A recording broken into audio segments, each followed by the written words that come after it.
Okay. Good evening, everybody, and welcome to the 15th live big debate. Debating the motion, it is irresponsible to be obese.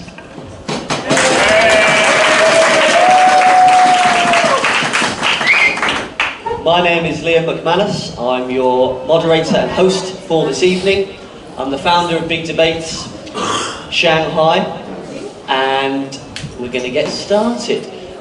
First, let's check out the room. Put your hands up if it is your first ever big debate. If you are a big debate virgin. You knew it, you finished it off. Okay, maybe less than half. And hands up if it's not your first debate. You've been here before. Maybe twice, 3 times. Maybe it's a half-half split. Okay. So, has anyone in the room watched an intelligence US squared debate? Good news, because basically Big Debates has stolen that format. But whatever, let's pretend it's our format, we created it. And it is as follows. The first thing we'll all do is we'll vote. Have the first vote, and we'll vote for the motion, against the motion, or undecided on the motion. It is irresponsible to be obese. Then we will welcome our frontline debaters. On my left we have the for the motion team, and on my right we have the against the motion team, and they will each give us an opening statement for the motion and against the motion. They are uninterrupted opening statements, so no one is allowed to speak during that time. And that will be for 4 minutes each person. Then the floor is open to you guys, and I will moderate. I've got some subtopics to take us through, and you guys can put your hands up, get involved. Then we'll have closing statements, and then we'll have the final vote, and that will conclude our evening. All makes sense? We ready to go? We feeling good? Awesome. We feeling tense? Yeah. We feeling awkward? No. I'm feeling a little bit awkward, but that's the whole point. Okay. So first up, let us all take out our mobile phones. Next time, I'm pretty sure you have a really advanced app to use, but for now we use our traditional method of WeChat. Find my little face. It's Liam Eiffel Shui. If you haven't got my WeChat, you can scan the barcode and send me one word for against, or undecided. On the motion, it is irresponsible to be obese. For, against, or undecided. There's some Chinese on there to help out.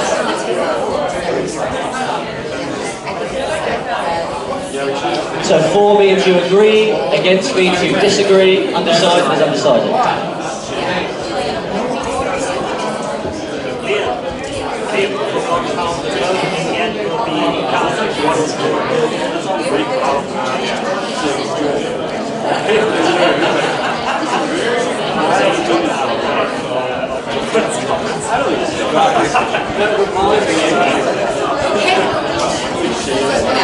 Okay, has everybody voted?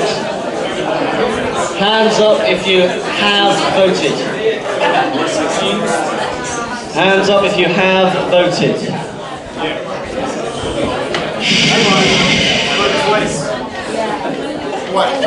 It will only be counted once.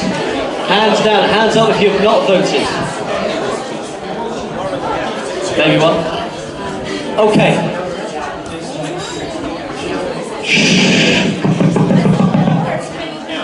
Okay, Anjing. Before we start, I need to preface, and we need everyone to be listening for this one. Through all of our live and online debates, this is a rule, but particularly for this evening, as it's a particularly sensitive time in our host nation, no criticism of our host nation is permitted. If anyone goes near it, I'll just cut you off. We have a very strong bouncer, a Baoan, who can kick you out. So don't say it, don't even think it. It's a very sensitive time. We don't go there. We don't go there. There's lots to say on this topic without going there.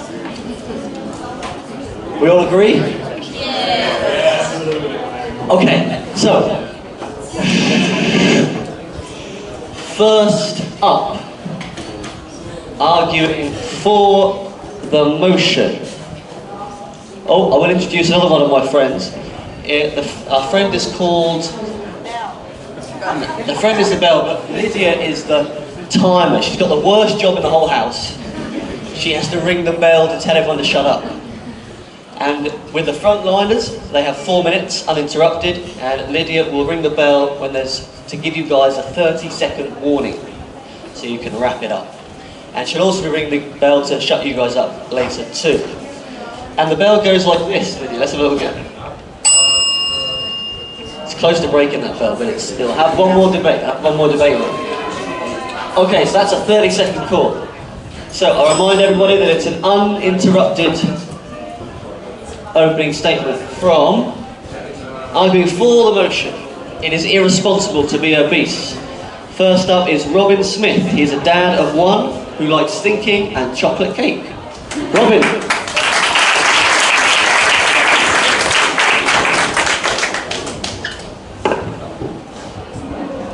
Okay, please bear with me and tell me if you can't hear me. I'm going to go through this very quickly, so please focus for a couple minutes. There are people who are obese and they can't choose their weight, they can't control it. Then there's the other 1.5 billion people who are overweight or obese who do have choice about their weight, they can change it. They may not know it, but they can. Knowing is half the battle in the fight against obesity. So I'd like to quickly explain a simple process, and you can see it up here. Well, this is a very simple version. I'll go through it very quickly. Food, when we eat it, goes to our stomach, and it's broken down. That would be going up here a little bit, I guess. These pieces then go to our small intestine, where the carbohydrates, like rice, are cleaved into simple sugars, like mostly glucose. The glucose goes to the liver, and what the liver doesn't absorb goes into the bloodstream, which increases our blood glucose level. Blood glucose level rises after eating. When the pancreas detects our blood sugar level rising, it releases insulin. You've probably heard of this. Diabetics inject it every day to reduce their blood sugar levels. Insulin is a energy storage hormone. It binds to our fat cells and makes the glucose be stored as fat. When that happens, we put on weight. That's how we get fatter and eventually obese if we don't do anything about it. This fat remains until the insulin leaves the blood, and then the fat cells start to empty. That's weight loss. Now, when fat cells are full, they release a protein called leptin. It's up there somewhere, see if you can find it. And when the leptin goes into your bloodstream, it makes its way eventually to the hypothalamus, which is in your brain. It's about the size of a thumbnail. And the hypothalamus regulates this balance of energy called homeostasis, I think. I'm not an expert, but you know, any biologist can correct me after, when the damage is done. Alright, so leptin signals to the hypothalamus that we are full because the fat cells release the leptin. And the hypothalamus makes us feel full. It suppresses the appetite, so we stop eating, typically. If we, yeah, that's when we should stop eating. If we stop eating, the insulin and the blood sugar level drops. And that's when the fat cells start to empty. The leptin signal disappears because of, sorry, I'm skipping ahead. Without the leptin signal, the hypothalamus goes into hungry mode, making you want to eat again. Let me see if I can explain this a little better. So, this is when you eat food, and this is typically when you don't eat food. 15 seconds? Seriously? Sorry. Alright. Now, there are choices we can make that will help this process to gain and maintain internal stability. Removing refined sugars from our diets keeps our glucose levels manageable. Consuming fiber helps further by stretching out the absorption rate of glucose in our intestines, giving us a slower energy release that keeps hunger away for longer. Consistent exercise creates and maintains muscle. Maintaining muscle takes more energy, increases the amount of energy we burn when we're resting, blah, blah, blah, blah. Bottom line is that we should be eating whole natural foods that come with its fiber, no added sugar, getting plenty of exercise and plenty of sleep. Who hasn't heard of that before? Thank you, Robin. Sorry. Okay, and first up, arguing against the motion. It is irresponsible to be obese. We have Barry Cotter, he's Irish. He enjoys weightlifting, yoga, running, and reading. Barry. Good evening, everybody. Is it irresponsible to be short? Is it irresponsible to be stupid? Is it irresponsible to be obese? Well, whatever answer you have to any of those, the answer to all of them should be the same. Because whether you are tall, short, obese, thin, smart, or stupid, these are all very, very heritable. What that means is that if you are born into the kind of country where you have enough to eat and where you are not subject to any kind of abuse, how fat, how thin, how smart, how stupid, how tall, how short you are, they are mostly down to who your parents were, not down to any kind of a choice you make. My parents were neither of them fat people, and as a result of that, I do not put on a huge amount of weight. I have been technically obese for the past 5 years, and occasionally I have been spending around 4 hours a week at the gym for at least 2. If you want to move from technically obese into the normal range, or if you want to move from morbidly obese into the obese range, it is possible. It's just really, really hard. To go from morbidly obese to the normal weight range and to keep it off for 5 years, we know what it takes, and it's really, really hard. You need to spend an average of 7 hours a week exercising, and you need to weigh yourself consistently.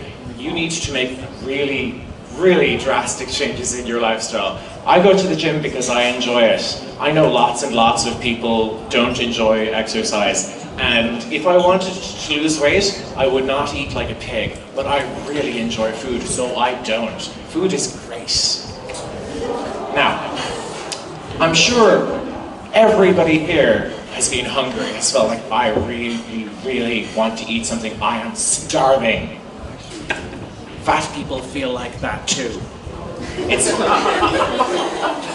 if you look at the brain of a fat, if a neuroscientist scans and looks at the brain of a fat person who is hungry, it looks exactly the same as the brain of somebody who is thin, who is hungry, or is whoever normal weight who is hungry.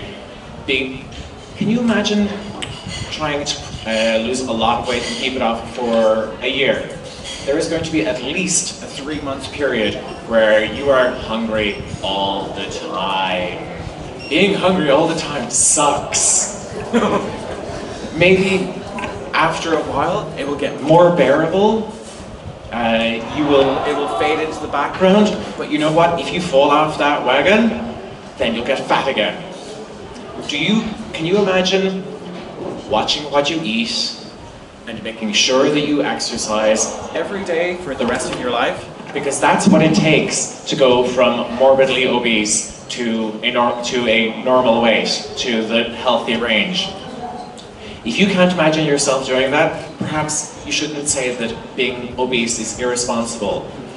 Being obese is not irresponsible. Being obese is what happens when you live in a country where there is convenient, delicious food available to you all the time. Humans did not evolve to live with constant, different, abundant, and delicious food. Humans evolved for an environment where most food was what we would not consider bland, tough, and when there were maybe 2, 3, 1 staple foods where you would eat lots of things. We did not evolve for this, and we should not judge people for being tall, for being short, for being stupid, or for being fat. Barry. Thank you, Barry. And second up, arguing for the motion, it is irresponsible to be obese, we have Eric. Eric is a German, and he speaks up to 7 different languages to varying degrees. Eric.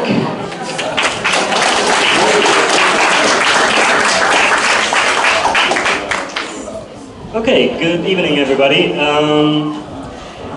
We say it is irresponsible to be obese because, as my partner tried to point out, and I think you have heard as well, is that there is a choice, right? There is a choice of the individual to exercise, to eat healthy, and so on. This is the personal choice. This is the individual level of why people can be not obese. I mean, we don't talk about the children that are born into an obese family and that have to suffer from their environment. The question is, however, how do we deal with this environment? Why do we have now 30 years ongoing rising levels of obesity in our developed countries, developing countries? Because we have a drug problem. And this drug is called sugar. And this is what makes people obese. We don't talk about people who are maybe a little bit overweight or have like a little bit of a roll there. No, love handles are wonderful, right? But we're talking about those people who are destroying their own life and the life of other people. Those people who don't do something against their sickness, the sickness of society, who are not trying to deal with this problem. Because if they don't deal with it, if they don't make a move, if they don't demand a better food environment, better healthcare and so on, then we will have all this problem. It's not just saying, oh, because it's my genes, or my parents were a little bit fat, so that's why I'm fat. It's not an excuse for that. I mean, this is something that is man-made and this can be dealt with. Our societies have to realize that we need to regulate sugar. Because the way we are getting obese is that we directly gain weight by getting direct sugar. Look at what you're drinking. Look at what you're eating. How much do you think, how much sugar is in everything there? Is it more than the regular amount, or is it the right amount? I would say it's more. Look at this delicious hamburger or anything like this, right? Look at this bread. I mean, this guy isn't, So all of this is sugar, and the thing is, how we consume this sugar is what makes this bad. It's not it's irresponsible. She took away your sugar, and now he's craving more, right? No, it is how we deal with the issue of sugar, of this drug that makes us sick, that makes 55% of the American population, 65% of the American population sick. I mean, if we would have dealt with something like crack, right? If everybody would be crack addicted, half of the population would be crack addicted, would we tolerate this? Would we say it's responsible to just let it happen? No, we wouldn't, right? And that's the idea of being irresponsible. It is irresponsible because we let it happen, that these people do not change, that they might change us, that they say, oh, I like McDonald's, I like Burger King, so you have to like it as well. I think that it is our shared responsibility, and specifically individual as well as societal responsibility, to change this system and say that obesity is a sickness and sugar is the cause. That is why I say I'm for the motion. It's irresponsible to be obese. Thank you. Thank you, Chris. And our last frontliner, arguing against the motion, it is irresponsible to be obese. She's keen. She is Joanne. She's an IB educator from California, and she still remembers her first carne asada burrito. Sorry, man. Her first carne asada burrito, and she misses them every day. Every day. Joanne. Okay. So I have some slides, right? I do. I have some slides and a lot of images. All right. So I think as participants, it's very important for us to look at the wording of the motion that we're actually talking about. And I had a problem with the wording of this because it looks like you're actually trying to blame the obese. I want to tell you that it is not a choice. It happens. It's happening right now. But it is a process, and it is happening. I have some pictures up here. Picture number 1 is me 8 years ago. Picture number 2 is 3 years ago after I moved to Shanghai. As you can see in picture 1, I'm a little bit slightly overweight, maybe a little bit thick, but I could have been obese because obese is just overweight or grossly fat. That's it. Any one of us could be obese if you put us in a different place with different norms and different judgments.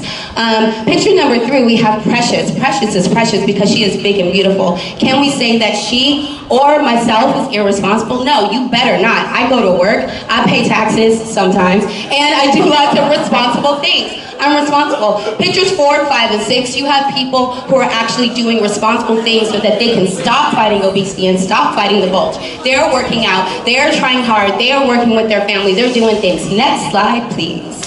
Do it, do it, do it. Okay, so who or what could be responsible? We have lots of things to be responsible. It's happening right now. Obesity is a problem. We do need to stop it.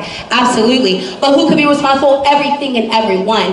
I have a lot of things that I like to say. First, I like psychology. I love Sigmund Freud, id, ego, and superego. Every time, our ego, our center, is always battling with our id, which says, eat, eat, eat. And the superego, which is our society, saying, don't eat, you must be skinny. We are constantly battling that. Plus, we have Maslow's hierarchy of needs. Come on, psychologically, we need to eat, sleep, and fuck. We know that we all do those things, and we're constantly battling them. So pictures 3, 4, and 5, this is the society that we live in. It is toxic. This is California, this is Texas, this could be Shanghai. You put some cars on the street without the traffic. So on one side, we do have an industry that is profiting off of sugar, profiting off of feeding us, and how many of us can say no? It's really hard. So then on the other side, we have Jenny Craig. We have another diet industry and institution that's telling us we can help you lose weight. Everybody is making money. We are battling with ourselves. Oh my gosh. And then you have society also on the outside. We live in a mean girl society and some mean guy society, and they are judging us constantly, and we are actually judging obese people right now. So this is something that we're constantly battling. Next slide. Next slide. Okay, so we have to look at responsible processes and see if they're actually responsible. What options do obese people have? Well, we have our food deserts here. We can't control where we live or what food we have access to. This is a problem that we need to stop. Can you do it right now? No, you can't. So then we have education. I could have been one of those kids in that picture right now. I think I was. I was educated. I know nutrition. I know calories. And yet I'm still fighting the bulge. I'm still in this process, but I'm not irresponsible. So I know that I can work out. I can diet, but that shit is boring and that shit is tiring and you can't have fun. So what are some options that I have? Some responsible options or uber responsible, almost irresponsible options. I can take diet pills. I can even go into more intense things that are very irresponsible to try and lose weight, to stop being obese. We have anorexia, bulimia, and liposurgery. Oh my gosh, people are actually maiming themselves trying to be responsible to try and fit society's rules and fighting and battling with themselves to fight this obesity. We do not need to blame them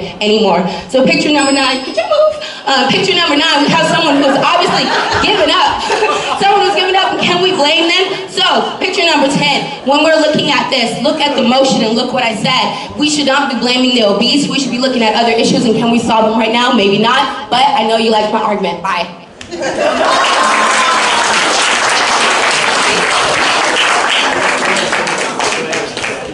Okay. And that is our 4 frontliners with their opening statements. One more round of applause for all 4 frontliners.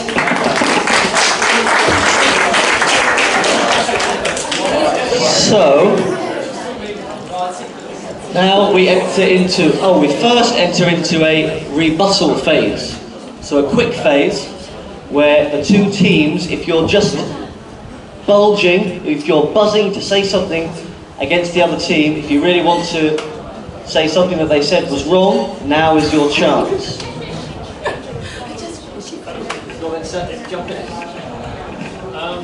I'm interested to know. I'm interested to know if it's everyone else's responsibility and not ours. How do things change?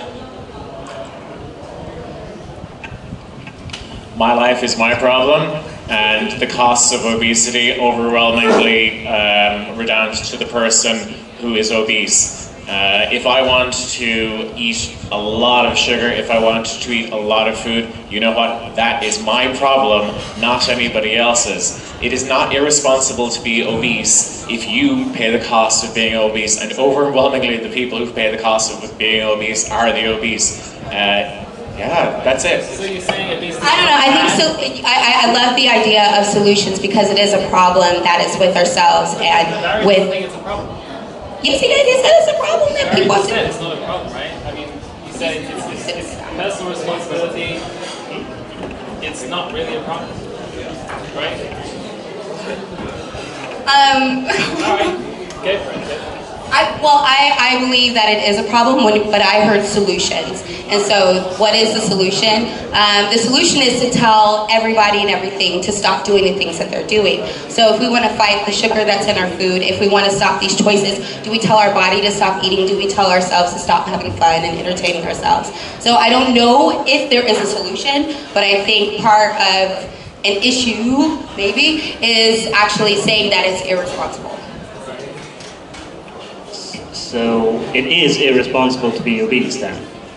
Because the thing is, both of you made a point, and that is, it's very hard to keep your weight once you come down and so on. And it's also that you stress the idea of hunger, that fat people or obese people Everybody's hungry. That's the thing. Yeah, everybody is hungry, but some people are getting saturated and some people don't. And the question is, why does this happen? Why does this happen? That is because of sugar. And also the thing is, what I also heard is that we want to eat. We want to eat. And we say, oh, there is nothing else that we can do. There's only temptation everywhere. And unfortunately, those people, they are just standing in front of it and they cannot do anything else. No, if you know that it's not good for you, then you can change it. And that's the thing. So This is what we talk about when we talk about wrong taxation and stuff like this. We say, Have you oh, they are the considered- 99%, we are the 99% against the 1%. So if we are all agreed on it that it's not good, why don't we change it? And who should be the leading force? Those people who suffer Have the you most. considered being shorter? If you were shorter, you would need less food. It is very slightly cheaper to get clothes. Have you considered not having such enormous shoes? If you decided not to grow such enormous clown-sized shoes like my own, it would be easier to buy shoes. Have you considered not being fat? Have you considered, being smarter? If it was a free choice to be smarter, believe me, I would be smarter. If it was a free choice not to be bold, believe me, I would not be bold. Obesity is as heritable as height or as heritable as intelligence. Whether you are obese or not is mostly a matter of who your parents are. If you are living in a society. Okay. Can I just, one more? One more, please. 1 second. One thing I forgot to tell everybody. The timer is still active, and the frontliners have a minute. A minute, that's your time limit. And you guys, you have 30 seconds. Now that sounds like a small amount of time, but it's good. It's enough. Okay. We've reduced it since last time. So basically, when you guys get involved, you can question, you can challenge, but just make 1 point. That helps us down top. Make 1 point. So let's keep what Baron was talking about. So your position is that obesity is not a choice completely. Is that your position? Obesity is far, far less of a choice than people who just say go to the gym say it is. So it's not less of a choice. Is it a choice at this time? You guys think it is most certainly a choice? For most of the people, it is a choice. For most of the people who are obese. On obese, we talk about those who are beyond just a little bit overweight. So, and I just want to go back. And the thing is, you say you compare being small with being obese. Being small has something to do with your genes, right? Yeah, that's true. And if you have proclivity to be obese, becoming obese, that is also with your genes. But you can do something about it. The other thing is that you contradict yourself. Once you say it's our personal idea whether we want to eat a lot or not, or it's not our choice because we are born like this. So which one are you? Are you either then saying it's my personal choice if I want to be obese, or it's not my choice? Because you give both arguments. I would like to point out that I did look up the definition of obese because I think that people think that obesity is something that has to be a medical condition. It can be, and it can also be hereditary. But obesity is actually just being a little bit grossly overweight. And so my argument was that it is a process. And so people are making decisions, they are making choices. It goes over and over again. Once you're in there, once you're in that cycle of gaining weight, losing weight, gaining weight, losing weight, you don't know if it's hereditary, you don't know if it's a choice.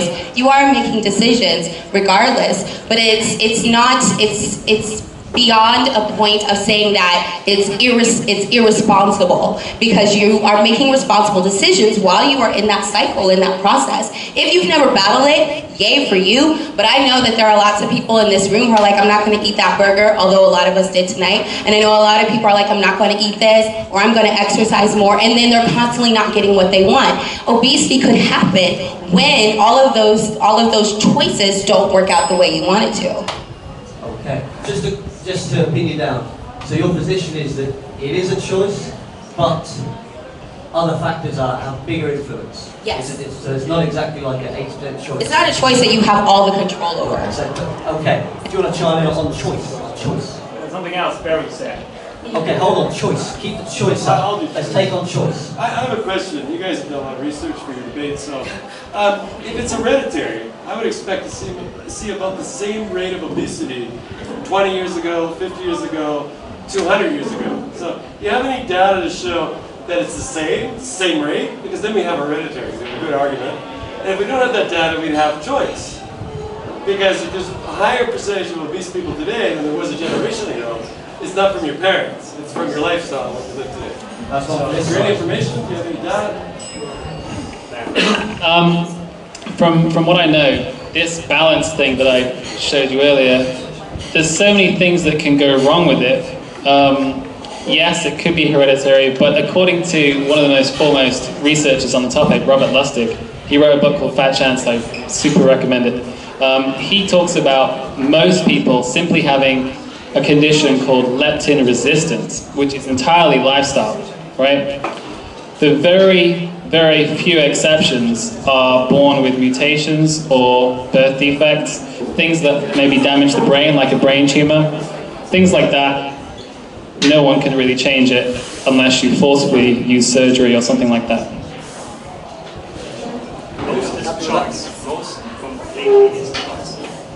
Are we getting, does anyone else want to chime in on choice, or should we move on to a choice? So you say it's choice, and there's all these temptations and outside. It's not our fault because there's so many outside forces, right? Unfortunately, that's reality, and I don't want to go to work. But if I want to get paid and live, then I have to go to work. I don't want to be obese, so I don't eat loads and I walk places. You know, you have the choice, and you choose the choice to be fat. And that's what makes you. I don't think people are choosing to be fat any more than they're choosing to be tall, short, ugly, or any of the other things that our society doesn't want. It's something that happens and something that is imposed on us that is what can happen if certain things don't happen. It's great when people can walk and they can diet and they stay fine, but there's a lot of people, those 1.5 billion people who are obese that may not have medical or hereditary issues, that they have become obese because those things didn't work. And so people are doing these things, the same things. I know a lot of people who are overweight, who are constantly going to the gym, they're constantly dieting, and they are obese. And so I don't want to call those people irresponsible because I know they're doing a lot of responsible things. Okay, the thing is, what we say is, we don't say that those people who go to the gym and so on, you say, I can go to the gym and I can sweat for 10 minutes, I can sweat for 1 hour, and I can walk very slowly, and I can say, oh, I did something. The thing is, if I have to understand how I do it right.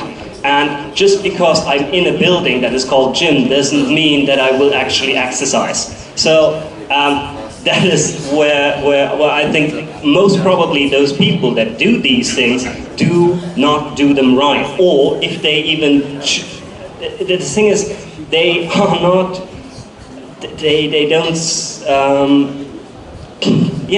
they don't do these things right. They have the possibility to find out how to really lose weight and so on. They can control, can see a doctor to get these things. Final point on choice, and then we move on to a new subtopic. You have to choose what your priorities are in life. Perhaps you choose to put your time and your energy and your mental energy into your work. Perhaps you choose to put it into your family. Perhaps you choose to put it into your art. Perhaps you don't choose to spend it on spending 4 hours a week, 4 to 7 hours a week exercising and in monitoring your weight every single day. Perhaps you have other things that are more important to you than battling and struggling with what comes naturally. If you do not need to battle and struggle in order to stay at a healthy weight, then more power to you. But you know what, if you're looking at somebody who is overweight or who is obese, and you're saying that they're irresponsible because they choose to do something else rather than putting the time, effort and thought into not being obese that would be necessary for a full-time job or a really demanding hobby, you know what, that's their choice. Okay, that's a choice. So, a lot has been said about the responsibility that society takes. We had Eric spoke about responsibility, and this I've mentioned quite a lot. It's a big subtopic, things like food prices, food availability, the media. Does someone in the audience want to kick us off with how much responsibility does society take as opposed to the individual? Yeah? About responsibility, I really did. Okay. I just want to say, because he said it's not irresponsible, because only yourself, you have this responsibility to yourself. But what about the man who's like in his early 50s, married, has a wife, 3 children, who's extremely obese, and then he has a stroke, and the family needs to take care 24/7. So first of all, the society is damaged because he cannot work anymore. And most importantly, the family is ruined because they all need to take care of him. This is the responsibility we're talking about here. Okay, okay. That's interesting point. You got a clap. It's kind of you flipped around what I asked. Can I get a beer now? But you got a clap. So let's keep on society. But how much? I want to push us on to how much responsibility does society take for people being obese as opposed to the individual? Well, I just want to counter that. What about anorexic people? Right? So you would have to take care of an anorexic, it's the same. So is it about fat people? Or is it about people with problems? Think about the ratio, however, how many anorexic people are there and how many What is the obese ratio? Right? So if you're the family affected, what's the difference? But it's not just one family that is affected. That is what we're arguing. It's not just one family. It's 65% of Americans. Really take care of that family. No, it's actually the family's responsibility. Anorexic or fat. Right? The problem is the same with the family. And I don't see society much really. But a family is part of a society, isn't it? A family is part of a society. You don't just sit in your house, produce for yourself. You don't just grow your food in the backyard and have no interaction with any other people. You are part of a system. You are part of a network that you influence with your choices. And if you are obese, most probably the people around you will become obese. If you are having certain habits, you will spread them. There is a wonderful study by Christiakis who is looking at friends of friends who are affected by these changes, specifically in obesity. Is there anything that you are not affected by? You're completely immune to it, right? Then you live on an island in the middle of the ocean. Okay. I have a comment.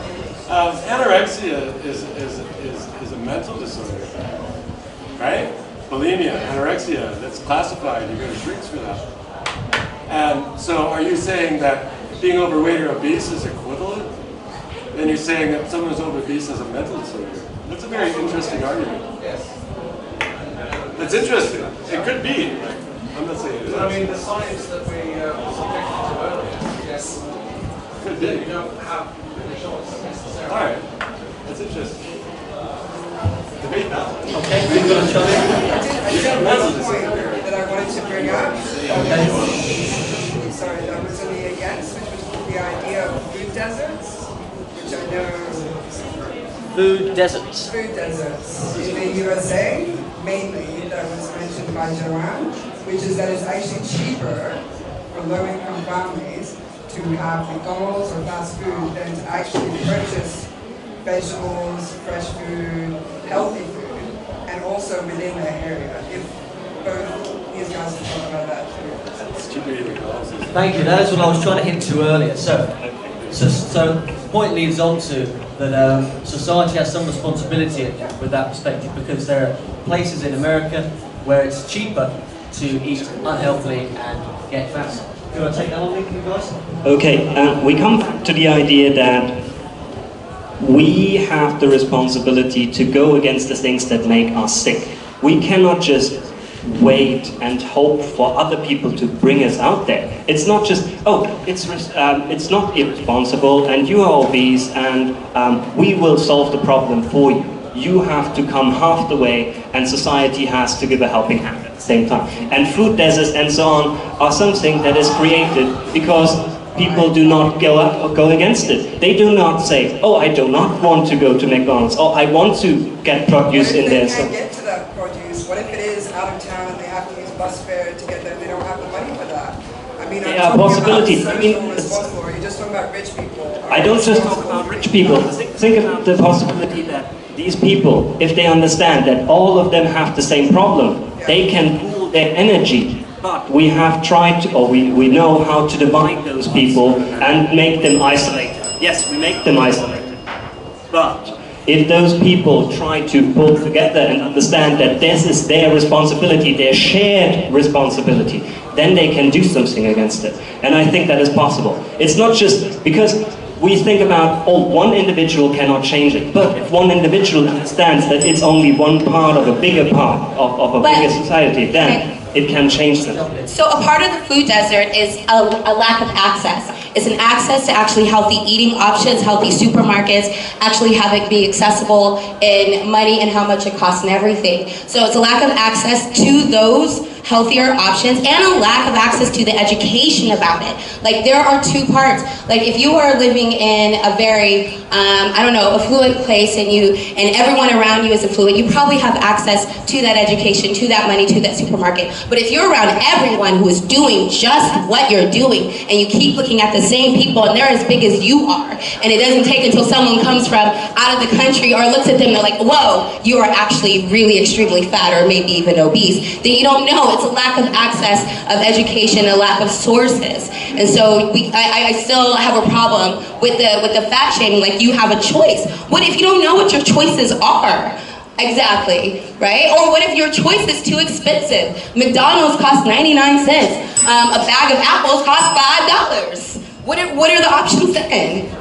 Demand change. Who demands? Who demands? The person who wants change. I mean, let's talk about demanding change. Demanding change can work, and demanding change can fail miserably. The last time that the US had an enormous, centrally planned episode of social engineering, it was called Prohibition, and it failed miserably. If you try and do an enormous part of social engineering that many people just do not agree with, it's going to fail. If you try to ban alcohol, it will fail. If you try to ban sugar, it will fail, because most people do not want to give up alcohol, and most people do not want to give up sugar. Most people don't want to give up fried, fatty things. People do not want to give up delicious food. If you try and get people to give up delicious food, it will fail. If you want to solve the problem of obesity, then you can either work at it on some kind of a societal level that does not involve getting rid of delicious food, or you can solve it as a medical issue. If you can solve obesity with a pill, people will buy that pill. Okay. Quickly, it's the final point for a quick break. Alright. There's a lot to concede for our side. There is biochemistry, which affects how we think and feel, and there's the society and all that kind of stuff. But it really kind of boils down to one major point. The government won't help you because they're largely in pocket from the industry. The industry won't help you because profits, right? Unless one part of the industry takes a daring step and all of the others follow, it's not going to work. So it comes down to the individual. And like I was trying to say earlier, we all know that sleeping early is good. We all know that eating healthy is good. We all know exercise is good. It's still a choice. Obesity, you can either give up and accept it, just as other people around you might, or you can actually do something about it. And if you do something about it, you've got a fighting chance. Okay. Just 10 seconds. 10 seconds. Just one name. Jamie Oliver. Britain and America. He went to Britain and revolutionized school education about food. He went to America, to the biggest and fattest city, and revolutionized the system. It works. There is possibility if you understand that you need to bring together a community to fight against bad influence and temptation. There are possibilities. Okay, let's hold it there. So, we're going to have a very, very quick 3-minute break. During this break, we're going to try a new feature out that we did last time too. You mentioned fat shaming. We're going to come to fat shaming after the break. And you guys, most of you have got my WeChat. If you want to send me a message with one of two things, a question that you want to ask that maybe you're not confident asking, or you're not confident in your English, you can message me it. Or you can message me a subtopic, like I want to see fat shaming talked about, or I want to see something else, a subtopic talked about. And if we get a whole load of people say they want one thing, then we'll bring it up. And if we get some interesting questions, I'll bring them out. So So that's something you can do if you want to with my WeChat message. We've got 3 minutes, get yourself a drink to the bathroom, and we're back in here in 3 minutes. Round of applause so far for everybody involved.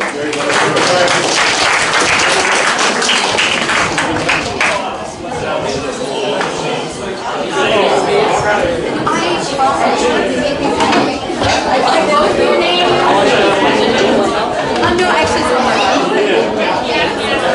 all right, who got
There.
come and sit down.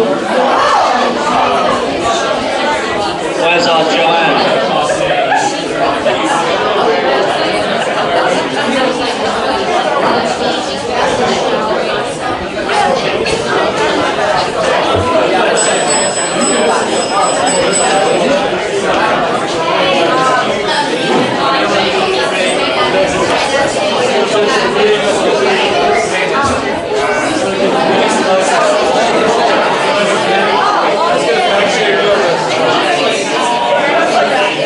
Okay, take a seat, Barry.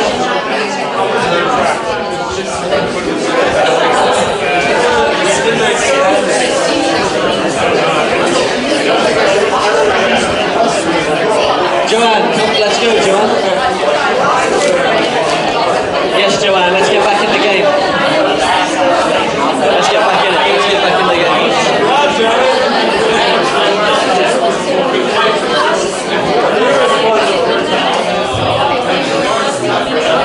Ian.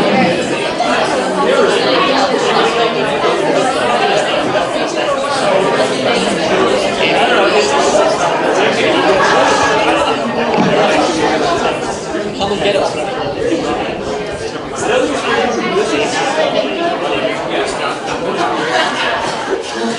I know no one's going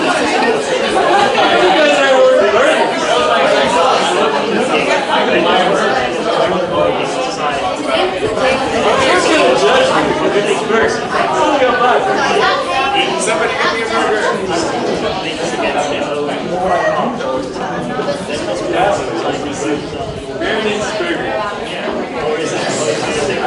Okay, Barry, let's get back in the game, Barry. We've got a limited amount of time. Come on, come on. Okay.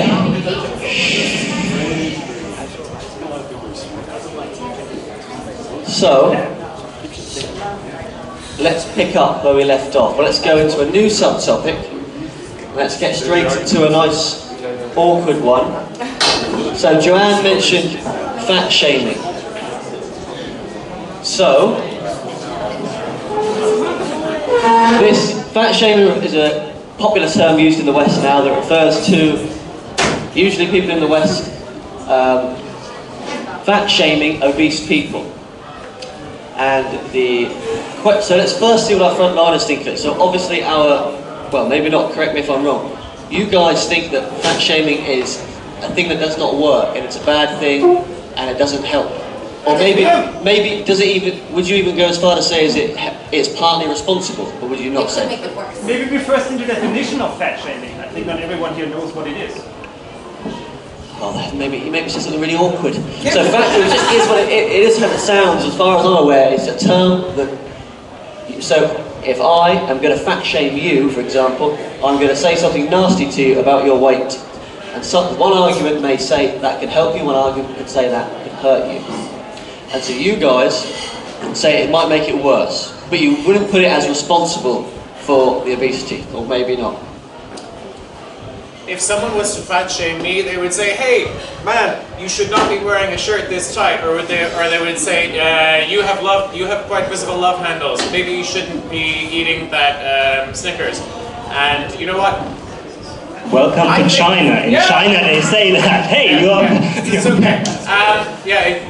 I'm here, obviously, it's okay. But I think that maybe for some people, this can make them a tiny bit thinner if they pay attention to that. But you know what? It's wrong to insult people, so you shouldn't do it.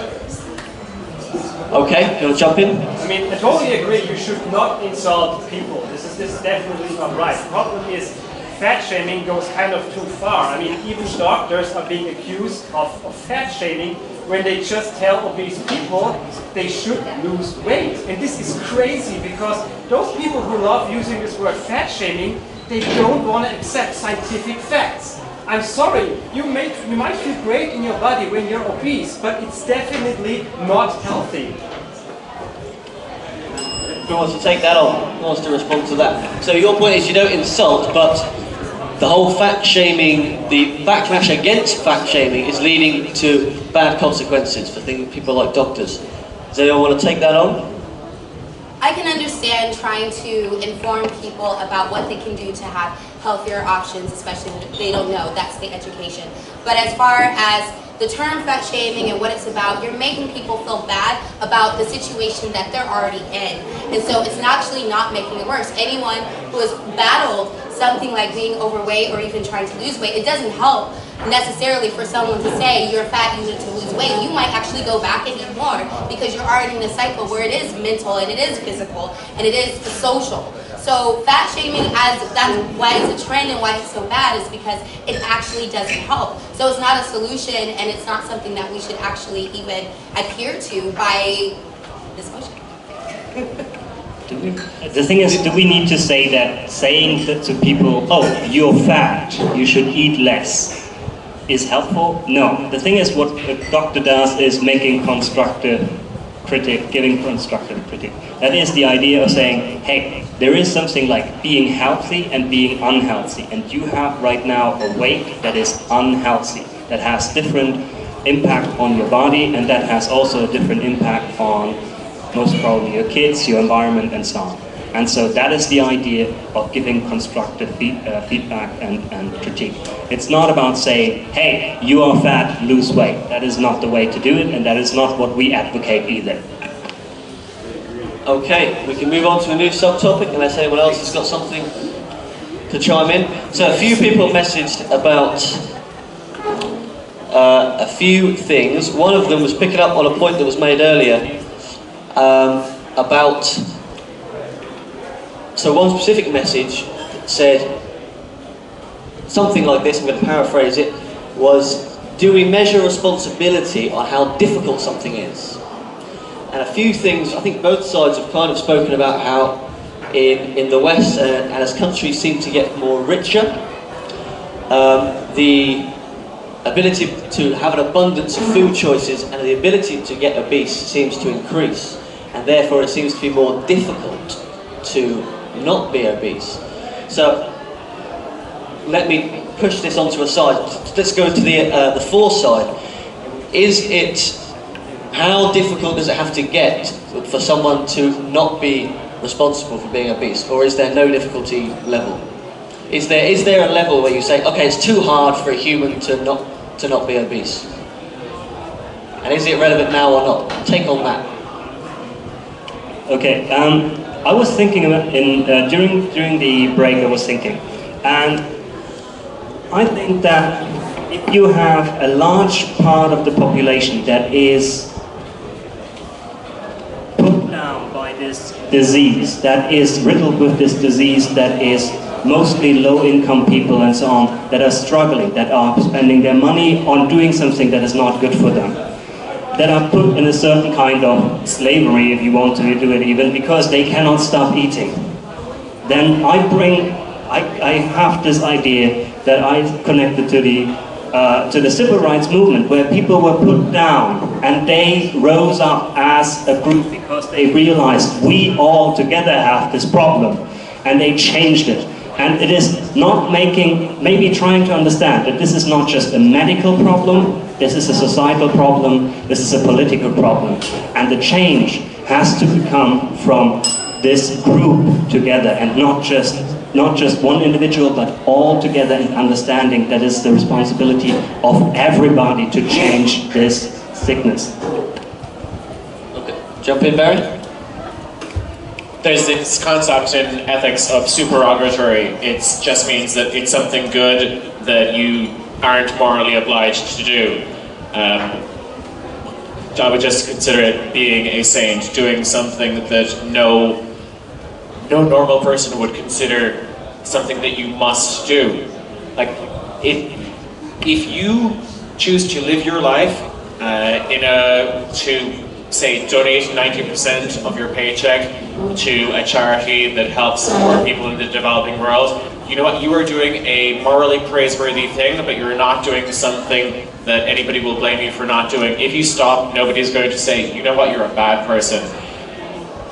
If your body really, really wants to be fat, and you put in the effort to be at a healthy weight, you know what, that is great, it's wonderful, it's a great thing for you to do. And if you decide one day, you know what, I'm done with this, this is really hard, I'm going to stop, then it is not irresponsible.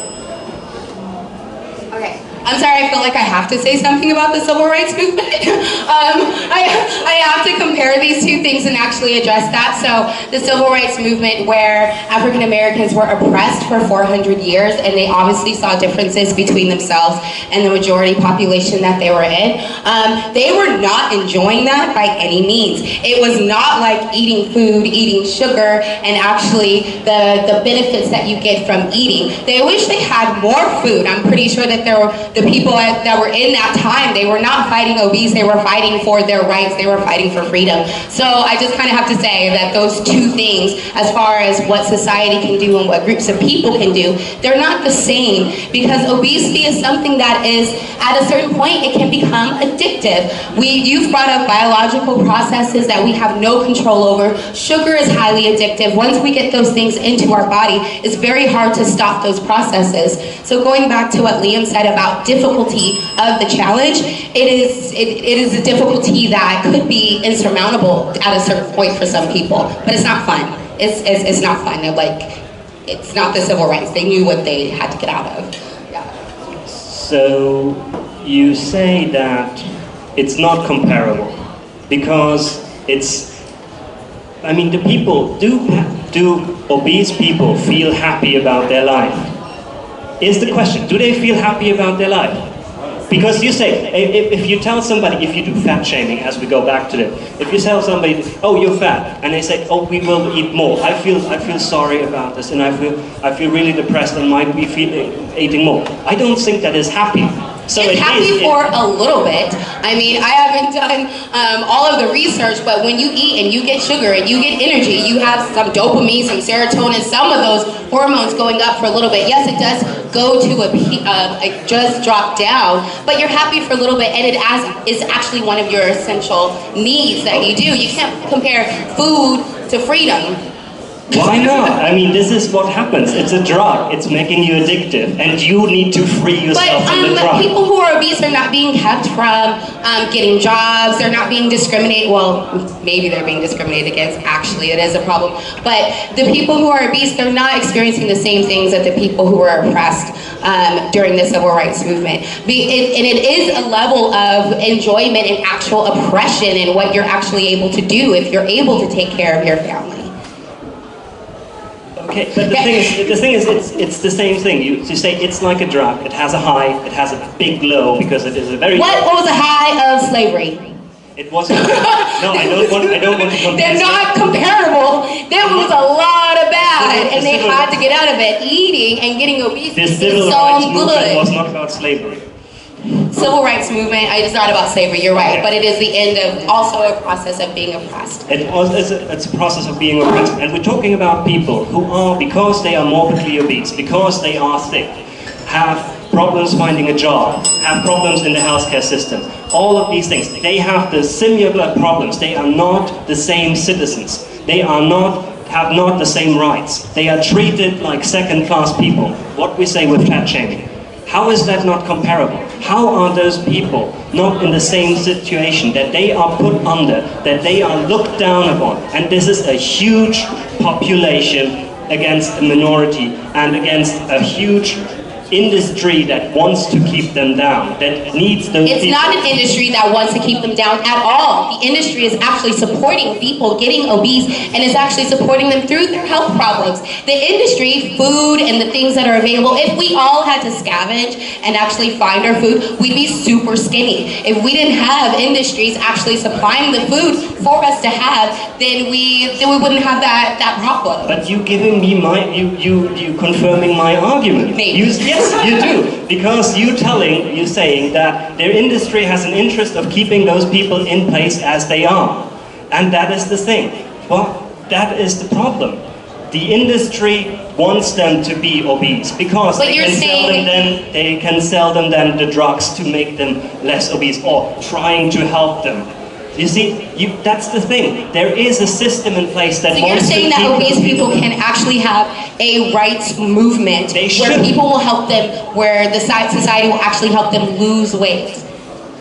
No, Can they have that movement? What can they do to say, hey, I think my partner brought it up. Are we going to get all the obese people together and say, hey, don't give us cars, don't give us food, take all of this stuff, give us some organic food. We need that. That's our rights. Like, we need our job and we need our life. It's not about giving us organic food, but this is the idea. This is the right. If the idea is... Sorry. This is the idea. They should say, I am for real food in schools. I want my children Education. to know Access to education. Access to knowing that it is actually a problem to that level. That is Where does that come from? I'm going to say from the people. Okay, sorry. So you're going back, well, I think you kind of agree on more than you think you agree on, you two. It was interesting, but now... So, you want to chime in? Do you want to chime in, sir? On this? You can have a microphone? Have a new voice. I just like to add to the argument. So I go back to the beginning, like, who exactly are they irresponsible? So it's irresponsible to be obese, but who are they irresponsible to? I mean, kind of, do they not have a choice? Are we saying that they don't have a choice of whether they choose to be obese or not? So the first thing is, who are they irresponsible to themselves? Well, surely I think they have a choice. Secondly, if it was a 4-year-old kid or a 6-year-old kid, does that mean that they are also responsible for being obese? Because do they have that choice? Okay, we've talked about choice a bit. Let's take on the child question, the children question. An obese child. The motion isn't specified, but does someone want to take on obese children and how responsible they are and who's responsible They have no for that? choices. So the simple view from this side is the child. Children have very little choices about the food that's given to them. Yeah, they don't have a choice. Okay. I mean, but we're talking about, that's what we And say. so by the We're time talking that they're about- able to make a choice, what if they have already ingrained behaviors that are really difficult to overcome? But they have access to information how to change 18 behavior. years later, so much sucrose later. So, to clarify your position, you would say as a child they're not responsible, and once they hit 18, they... Just 18. But as they grow old. You mean as they grow older, they go to the doctor and the doctor tells you what to do. The doctor tells you, this is not good for you. Do more exercise. Demand good food. Talk with the parents. The parents have a responsibility to that as well. I will not say that a baby that is obese is responsible for its own things. But as we grow older, we are growing more and more responsible of our life, of our environment. It cannot be just saying, oh, you are born like this, you have never had any possibility to change it. Okay, sorry. As we grow older and older, we are more and more responsible for our own choices. And you know what, I agree with that in most cases. Unfortunately, if you look at how obese adopted children are on average, they are about as obese as you would expect if you look at their full siblings. And if you look at how obese they are compared to their adoptive siblings, there is absolutely no relation. People normally stop eating when they're full, and they keep eating if they're hungry. And that is why people get obese. This is because of who your biological parents are, and it does not have that much to do with how you are raised. Okay, a new subtopic, unless you want to jump in on that? I'll jump in. You don't have a choice from the education, the curriculum that you have when you grow up. So it's quite clear that the things that you learn going along is actually controlled, right? So the things that you learn, you have a path to your education. So when you make choices, it's based on that education that you receive. And education is not just something you get from school, it's what you get from society, it's what you get from advertising. All of these things is everything that you want, right? So, I don't know where I'm going with this. Other than to say, like, it's, forget what Barry? I'll disagree. It's not a biological. The obesity of being your parents are right? It doesn't mean that you will be fat. You still have a choice, but that choice is limited to the education you receive and the marketing that you face. So, just, you agree or disagree? To summarise your point, you're talking about education, the media. These things make the choice a limited choice. That's your point. Let's have Sorry. conflict of interest. I'll do the bell. But I mean, if you only see advertisements for hamburgers and fries and stuff like that on TV and outside, don't you use your brain? I mean, everybody has a brain. Don't you use it and think about it critically?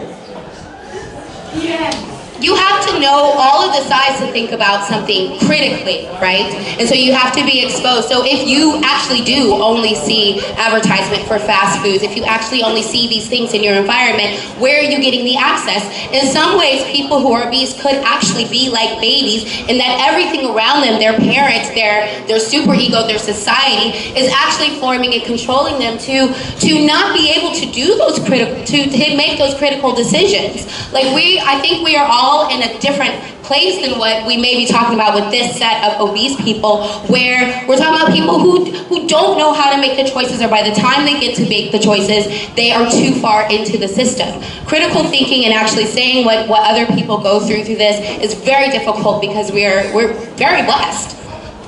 Okay, you'll jump in, sir. To the IB educator who excels in group 4, obviously. Is there a correlation between the US education system and the fact that you mentioned that the US has the highest obesity rates? Yeah, it's a trick. No. I am American, but I'm also very critical of my country. And so when I talk about the society, I'm talking about from a personal perspective. I grew up in California, which is actually not one of the places where you would think of as obesity. There's a lot of people, there's a lot of health in California. So I've had access to the advertisements on TV, and I've also had access to also healthier options. I'm saying also part of this point is that it is still something that I battle, and it's something that it is still something that is battled, and the people who actually find it too difficult, I wouldn't say that they're making irresponsible choices. They're actually making responsible choices, trying to get there of what they have. Did you get the education? I got some of it, yeah, I got most of it. 70%, I'm 70% obese, whatever. But it's, yeah. And you're in California, which is a pretty high socioeconomic state. I was. And if I had stayed in California, I think I would have been more overweight, actually. So my environment has changed by living in Shanghai. Something that was, it's so hard to... So, okay, does anyone want to jump in on education? Otherwise we can... Who's responsible for education? Who is responsible for education?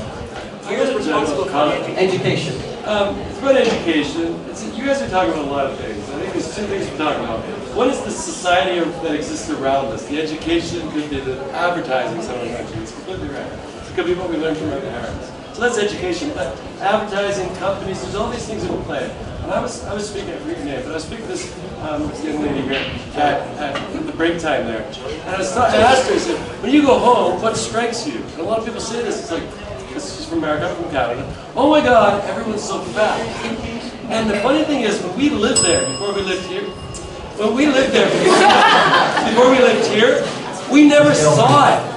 And we get out of it because we live here. We go home and we're like, oh God, but you know what, everybody else we see there, they haven't left it. They don't have perspective, and that's all around us. So you're both talking about this. Here's that big societal issue, and if you're overweight in that environment, you may not even realize it. You may not even be aware of it. Maybe I should be responsible to make a choice about eating hamburgers, but if I'm not aware that eating hamburgers is bad for me. But if you had your first heart stroke and you the first time saw a doctor and the doctor tells you what is wrong with you, then you have already from that point, latest on, the choice. If you have access to a doctor. If you believe doctors. Yeah, if you believe doctors. If you have health care in America, there's an issue right now going on with that stuff. If you can even trust that system that you're actually going to that probably got you sick. Again, all right.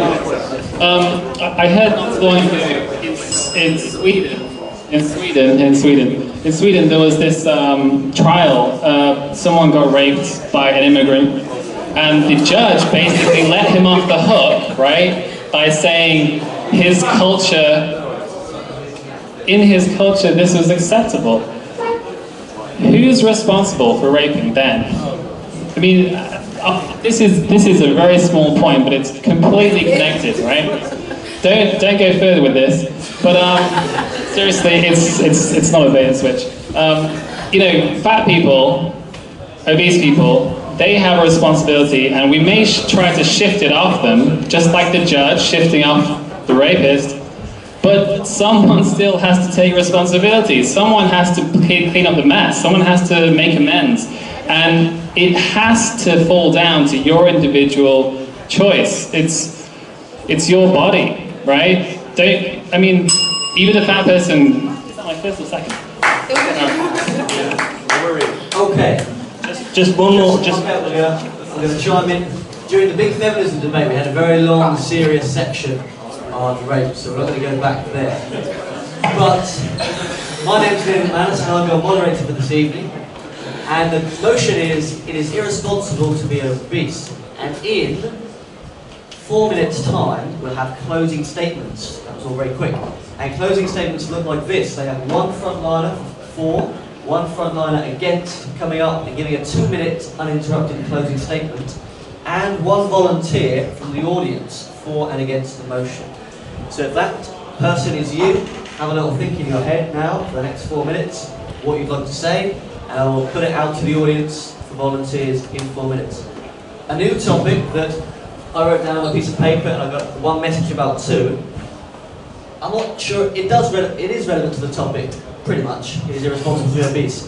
And it's a question about responsibility, and it is, the question is, should obese people pay more for their plane tickets? So this kind of zooms into responsibility. That skinny people pay less. Yeah. Okay, you take it more check that. So you'd be against that paying more. Pay for the space you consume. Okay, do you want to take us on then? I'm just going to say, too many times I've sat in a plane and someone's body part is in my seat. If you want part of my seat, God damn it, you pay for it. Okay, if you want a comfortable seat, business class is always available. If you want to be certain that you will have a comfortable seat, business class and first class are Who available. are you to tell me what class that I need to be in? I am not telling you what class you need to be in. I am saying that if you want the certainty of having enough space, even if someone who is really fat is in the next station, then you should, then if you really want it, if the obese person wants to incur the cost of having that lifestyle and having that, then they should pay for the first. If you want to incur the cost of having a guarantee of a comfortable seat, then you should pay for it. All I want is the seat that I paid for. And you did. You got it. No, I got a fraction of it. I got a fraction of it. The thing is that the only country and the only company that really introduced this kind of thing, that they pay more for their seat and that their weight before they enter the plane, is in Tuvalu, and that is because the planes are very small and there is a security issue about these things of shifting weight. Okay, but the question is, if obese people just adhere to a certain norm. It's not like this is a very small seat and only 10 people can sit in there, right? So if we have a certain norm of what is a healthy weight, is a healthy body, then yeah, sure. Usually those people who take 2 places should pay for 2 places. I will say that. This argument, I think it's like right-handed and left-handed. A majority of people are right-handed, and a lot of things are geared so that you can actually operate it with your right hand.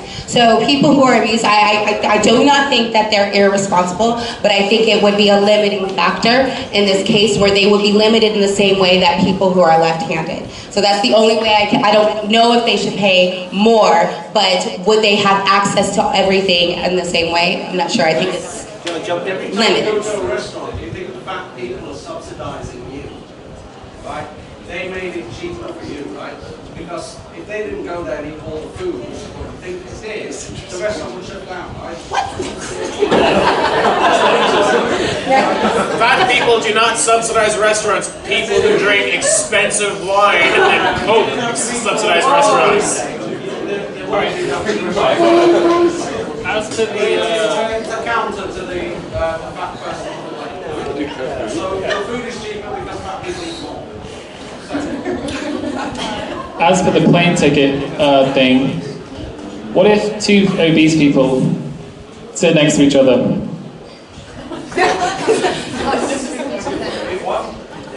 What if two obese people sit next to each other? How do you make space on a plane? But what if the whole plane is full of obese people? It's going to crash.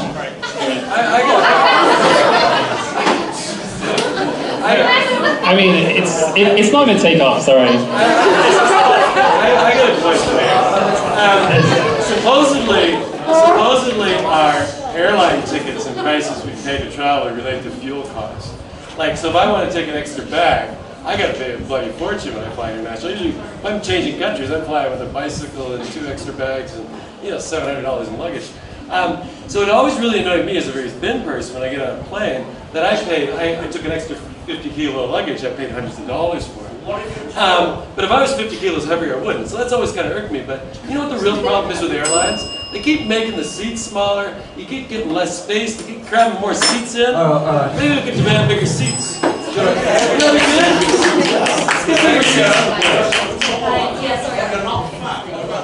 Okay.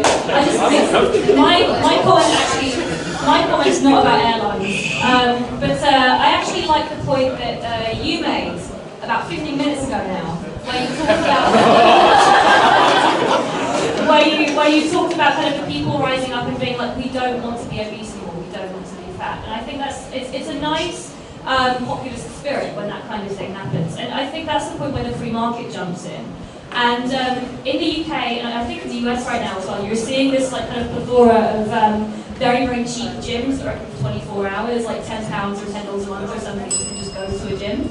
And it seems to be going that way where the free market is just taking over, it's filling in a space for these obese people that was not filled before. So I think that kind of populist spirit of being like, okay, we don't want to be fat anymore, we want to be... People actually aren't happy being fat. So people are making responsible choices.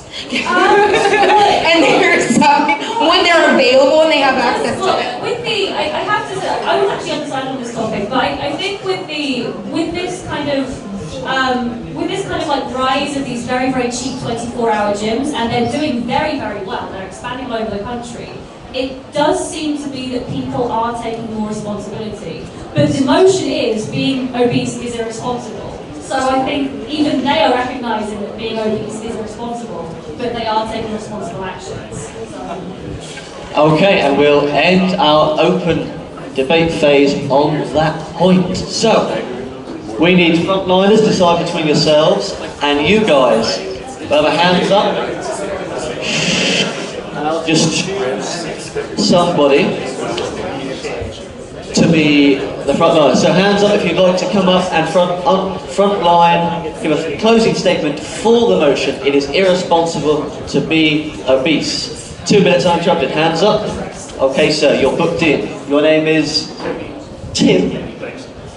Hands up if you would like to give a closing statement against the motion. It is irresponsible to be obese. From the audience. 2 minutes. Michelle, you're booked in. And we've got from each side Barry and Eric. We will have our frontliners close the night, so Tim, arguing for the motion, 2 minutes uninterrupted. It is irresponsible to be obese. Tim.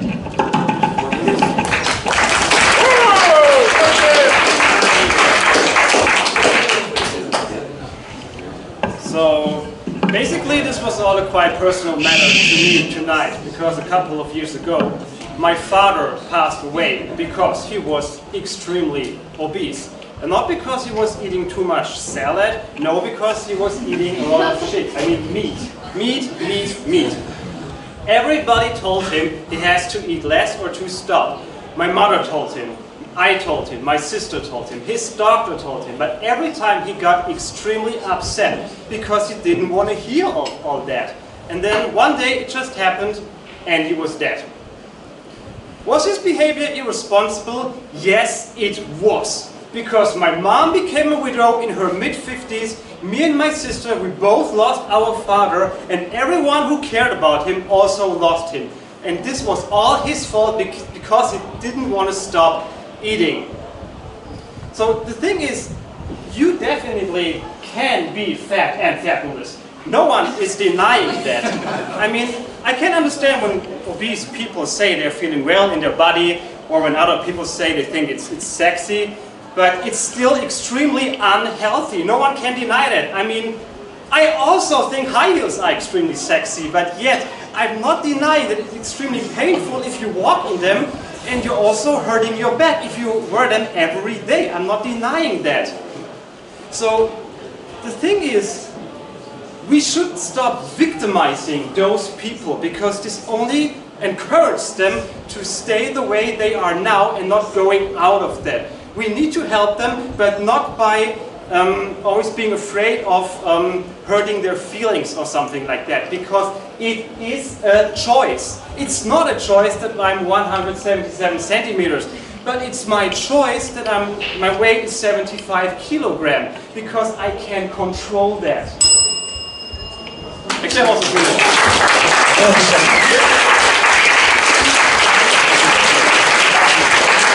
Thank you, Tim. And arguing against the motion, it is irresponsible to be obese, we have Michelle, right? Michelle?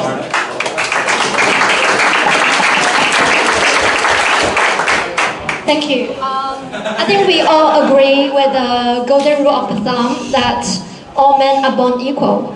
But it doesn't say that all men are born equal if only they're not fat. So I think simply freedom, it's an issue of freedom, and it's a freedom and right granted by those who fought in the War of Independence. So talking about freedom, for example, it could simply be a aesthetical judgment issue. So some people might just think that it's pretty, it's more sexy, as you said, to be fat, like to be fatter. For example, back in Tang Dynasty in China, everyone thought it's much more beautiful to be fat, because the most beautiful woman in the country, the wife to the emperor, Yang Guifei, she was fat. So that's like an aesthetical issue. So why should someone just stay ugly because they like to be fatter? But why should they just become ugly because we think them should be like healthier and thinner? So that's really irresponsible to themselves, because they have to be ugly in their own opinions. That's really irresponsible. And talking about consequences, like being sick or increased mortality rate because of obesity, as rational adults, they should all be aware of the consequence. And for whatever reason they chose to stay obese, it could be stress release problems. It could be just simply they're foodies. It's a fully informed decision because they are rational. They're very rational men. They're adults. Yep, thanks. Thank you, Michelle. And arguing for the motion, we have Eric. 2 minutes, uninterrupted. Eric. Okay, thank you. What we're talking about is personal choice, and we said we don't say children who are born to obese parents, they are irresponsible. We don't say that. We talk about adults or people who are able to make an informed decision. If you come to a certain stage in your life, you get information. You have been to a doctor.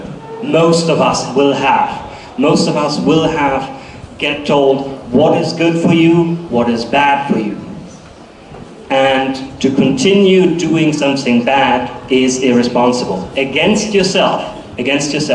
But also, if you are a huge majority of people and you're doing something that is irresponsible against yourself, you have an effect on society. You are behaving irresponsible not just to yourself, but to society, which thinks about this idea of it becoming a norm. And that is not right. And this is something that needs to be changed. There are possibilities, and there are multiple possibilities available to everybody who is just willing to search for the information, get it, and do it right. It's not just something like, oh, yeah, I know that I'm unhealthy, and I like it. It's wonderful. If you do that, yeah, sure. But if you're only 1%, that's also fine. But if you're 50% and you're setting a trend of people living less and less years and so on, then this is not a good choice, and this is irresponsible, not against yourself, but against society, and we all have to take the consequences for that. So, I urge you to vote for the motion. It is irresponsible to be obese. Thank you very much.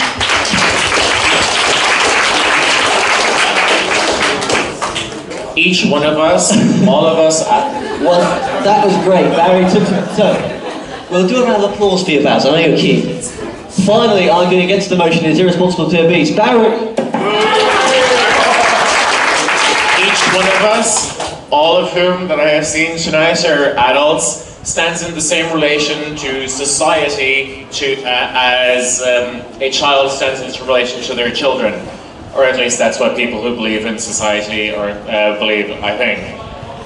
What I mean is that American society, for example, is car-centric, and this makes it slightly less convenient, slightly harder to walk everywhere. It is kind of hostile to public transport. And this makes it slightly harder, slightly less convenient to walk everywhere. But we don't blame children for being fat if it's because of their parents, and we shouldn't blame adults for it if they're fat because of choices that are beyond their control. If they do things that mean that they're not fat, even though it's harder for them, then that's praiseworthy. But you know what? If you don't go out of your way, if you don't go that extra mile, you shouldn't be blamed.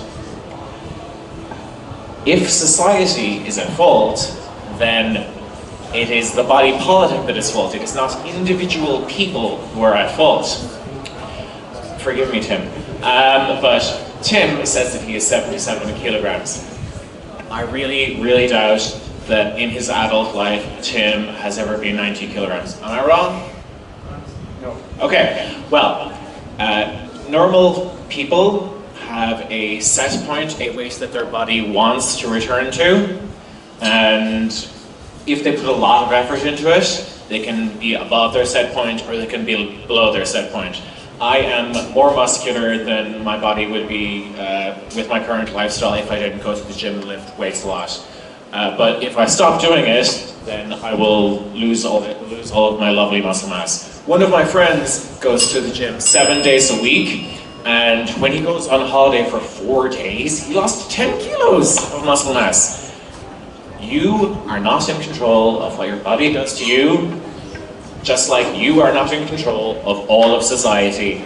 So you are not responsible. And if you are not responsible, then you cannot be irresponsible. Thank you, Barry.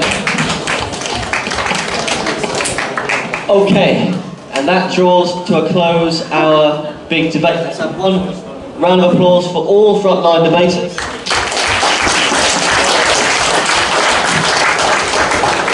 It takes a lot of guts to come up with frontline debate, particularly on sensitive topics like this one, so I really appreciate it. We're going to do the final vote, but first, let me just show you a few little things for a minute. Here's the final vote. If you want to stay in touch with Big Debates, we have 2 WeChat groups. One is the Big Debates group, where no one is allowed to say a word, but you can share links to the relevant debates, and that's where you get all your Big Debate updates. The other one is a new group that I love. It's the Creators of Big Debates group, where you guys, we talk and we share ideas for the motions, for the topics, and how to improve the debates. You can join either of them if you just let me know. And Big Debates has gone to Shenzhen. Woohoo! And our first big debate in Shenzhen is Trump's vision for America is good for the world. For, against, or undecided. If you've got a Shenzhen connection who wants to go or can help out, because we're just launching, Curtin, he's going to run it in Shenzhen. He would love to be connected with you. So that's the man to contact if you'd like to get involved. Finally, oh, we're going global as well. We're not just going nationwide, we're going global. We've got a Big Debates Facebook and YouTube. Type in Big Debates on Facebook, type it on YouTube. Oh, go back. Our next big debate is here in the Camel. It's the 15th of November, and the motion is marriage is no longer necessary. For, against, or undecided. That's our next debate. If you're interested in frontlining, for or against, let me know. Okay, let's do the final vote. So everyone can take out your phones. Find my little face, I'm for Shuai. And vote for, against, or undecided. On the motion, it is irresponsible to be obese. For, against, undecided.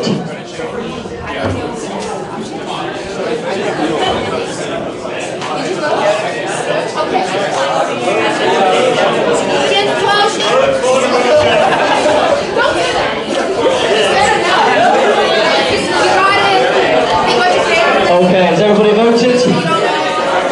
Okay, we'll count the votes for 3 minutes and then come back to see results. 3 minutes. Round of applause again for everybody.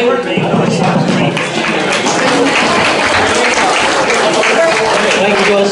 3 minutes until we see results. Get a drink, 3 minutes.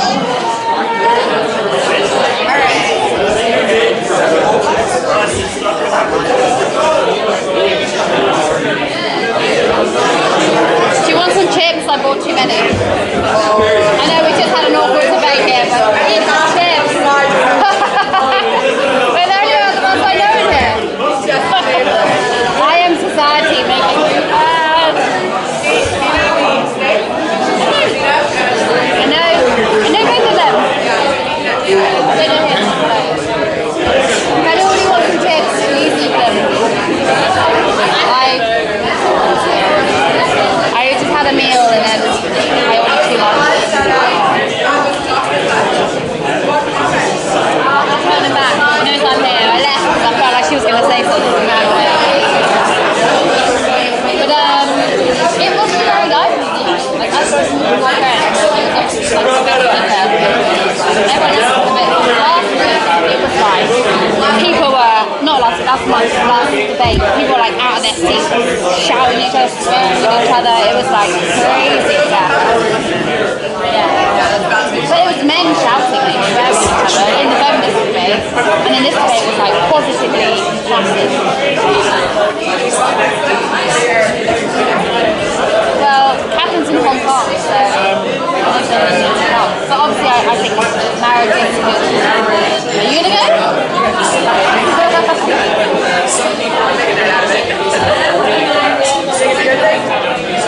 Marriage? Yeah, of course. And I can't believe so many people who disagree with marriage. It blows my mind.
seats. We have the results.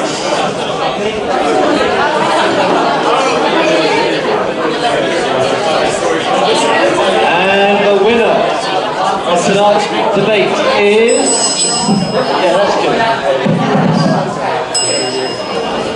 The motion is, it is irresponsible to be obese.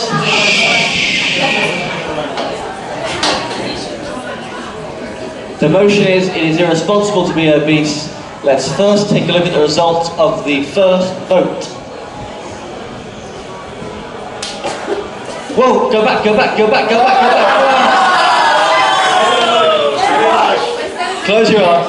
For the first vote, for the motion 49%, against the motion 20%, undecided 31%. The biggest change in votes will win the debate. Not necessarily the highest percentage, the biggest change in votes from first to final vote. So that will demonstrate which side debated the best. Let's take a look. For the motion, against the motion 25%, undecided 11%. So the change is the for side plus 15, against plus 5, undecided minus 20. For the motion, win this big debate.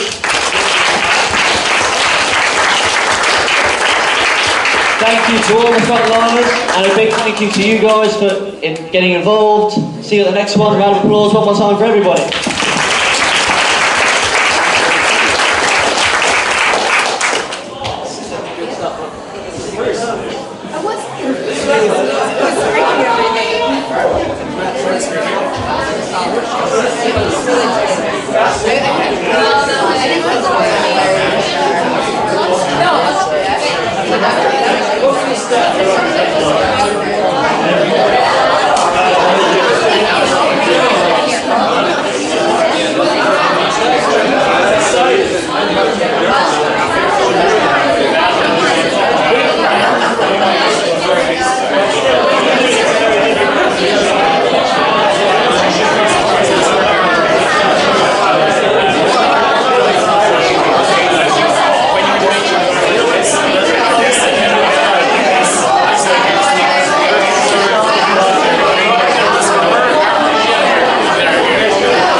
Thank you.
I mentioned to you, just because you said you want to teach math, I'm like, eventually, we should start recording. Eventually, we're going to